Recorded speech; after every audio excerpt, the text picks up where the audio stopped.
Welcome to the with me Black Shark 5, and I'll show you how to customize Always On Display feature on this device. So first let's launch the settings application, and after that we should tap to the Always On Display and lock screen section.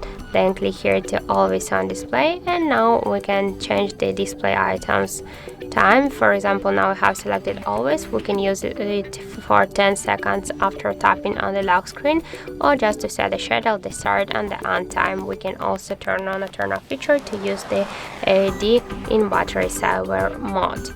So also let's just go back here. We can create our custom theme, so we can use the photo from our device gallery. For example, let's use this one or just another one.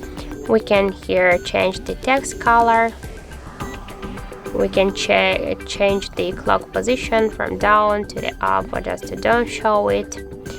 We can also turn on or turn off the battery status and notifications from different apps. Just to use it, tap to apply. Now we can see that this theme applied successfully. So let's lock the device, and now we can see here the customized Always On Display feature on our Black Shark device.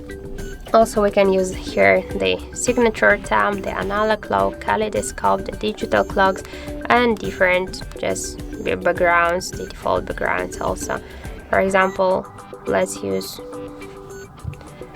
for example, the analog clock. I want to use this one. Just tap here to apply. Now just this time applied successfully, and we can see so how to customize the Black Shark device, the Always On Display feature on our Black Shark device. So that's it. Thank you for watching, and if you find this video helpful, don't forget to leave a like, comment, and to subscribe our channel.